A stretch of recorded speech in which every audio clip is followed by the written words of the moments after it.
റെക്കോർഡുണ്ട്. അതൊന്ന് കേട്ടു നോക്കാം. എവിടെയെങ്കിലും ഒരു വാക്കെങ്കിലും ഞാൻ പറഞ്ഞിട്ടുണ്ട് ആരെങ്കിലും അധിക്ഷേപിച്ച്? പറയുന്നതിന് മര്യാദയില്ലേ? ഇപ്പൊ പരാതിയായി മ്യൂസിയം പോലീസിൽ ഒരു പരാതി അങ്ങക്കെതിരെ കൊടുത്തു, ജാതീയമായി അധിക്ഷേപിച്ചു. ആ രീതിയിലാണ് അതെങ്ങനെ കാണുന്നത്? എവിടെ ഞാൻ ജാതിയെ പറ്റി പറഞ്ഞിട്ടില്ലല്ലോ. ഞാൻ ജാതിയെ പറ്റി പറഞ്ഞില്ല, ജാതി അധിക്ഷേപിച്ചിട്ടില്ല. പോലീസ് കേസ് കൊടുത്തിട്ടുണ്ടോ? ഒരു പരാതി കൊടുത്തിട്ടുണ്ട്. ഇതിലൊരു പോയിന്റ് എന്താ വെച്ചാൽ, ഒരു വിഭാഗം അത്തരം ആളുകളെ നമ്മൾ ഉന്നമനത്തിലേക്ക് കൊണ്ടുവരിക, ഇങ്ങനെ പ്രോത്സാഹനം കൊടുത്തല്ലേ എന്നുള്ളൊരു പോയിന്റ് ഉണ്ട്. അപ്പൊ നമ്മൾ അവരൊരു അഴിമതിക്കാരാണോ എന്ന് തോന്നിപ്പിക്കുന്നു, ആ സംവിധാനം തന്നെ സംശയത്തിന് നിലനിർത്തുക. ആ രീതിയിലൊന്നും ഞാൻ പറഞ്ഞിട്ടില്ല. നിങ്ങൾ എന്തിനാ വെറുതെ ഉണ്ടാക്കി പറയുന്നത്? ഇവർക്ക് അവർ ഇമാജിൻ ചെയ്തിട്ടുണ്ടാക്കുന്ന ഇതല്ലേ. ഒന്നുകിൽ ഞാൻ പറയണം എന്തെങ്കിലും പട്ടികവർഗക്കാർക്കോ സ്ത്രീകൾക്കെതിരായിട്ട് ഞാൻ റിപ്പോർട്ടും കൂടി ചേർത്തൊരു ഫൈനൽ രൂപമാവണമെന്നാണോ? അപ്പൊ എന്താണ് താങ്കൾ മുന്നോട്ട് വയ്ക്കുന്നത്? അല്ല, പിന്നെ ഒരു വളരെ കൃത്യമായിട്ട് സ്റ്റഡി നടത്തിയതിനു ശേഷം ഉണ്ടാക്കിയ റിപ്പോർട്ടാണ്.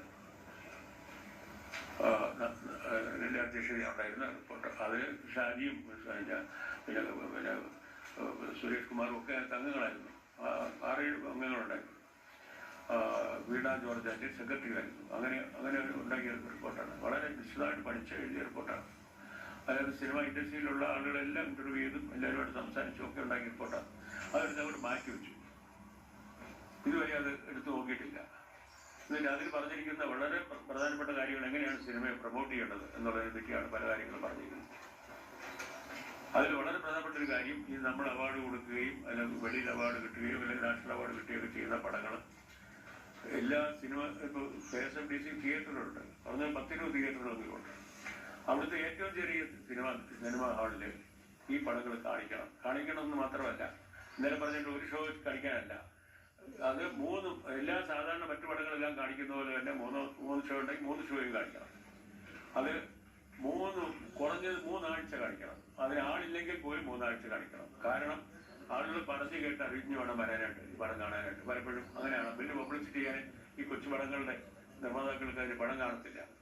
അവരത്രയും വലിയ പബ്ലിസിറ്റിയും പരിസ്ഥിതി കൊടുക്കാൻ അവർക്ക് കഴിയില്ല. അപ്പൊ അങ്ങനെയുള്ള പടം ആളുകൾ പറഞ്ഞു കേട്ടെങ്കിലും ഭേദപ്പെട്ട ഒരു പടം കാണാതെ പോകരുത്. അതുകൊണ്ട് ഒരു 3 ആഴ്ച വേണം. അതുകൊണ്ട് ഒരു തിയേറ്ററിൽ മിനിമം എത്ര ആളുകൾ ഉണ്ടായാൽ അവരുടെ പിന്നെ ലോജിസ്റ്റിക് ശരിയാകുമ്പോൾ അതനുസരിച്ച് അത് വന്നില്ലെങ്കിൽ ആ എമൗണ്ട് ഗവൺമെന്റ് അത് അവരുടെ കോൺട്രിബ്യൂഷൻ ആയിട്ട് കൊടുക്കണം, കോർപ്പറേഷന് എന്നായിരുന്നൊരു സജഷന്. അതൊന്നും ചെയ്തിട്ടില്ല. ഇതൊക്കെ ചെയ്യാൻ പിന്നെ എന്ത് കോൺക്ലേവ് ഉണ്ടാക്കുന്നത്? പക്ഷെ എക്സസൈസ് നല്ലതായി തോന്നുന്നുണ്ടോ ഈ കോൺക്ലേവ്? ഇപ്പം ഇത്രയും തീർച്ചയായിട്ടും നല്ലതാണ്. ശരിക്കും സിനിമ ഇൻഡസ്ട്രിയുമായിട്ട് ബന്ധപ്പെട്ട ആളുകളെ മാത്രമേ അത് വിളിക്കാമായിരുന്നുള്ളൂ. പുറത്തുള്ള ആളുകൾ വിളിക്കേണ്ട ആവശ്യം ഉണ്ടായിരുന്നില്ല.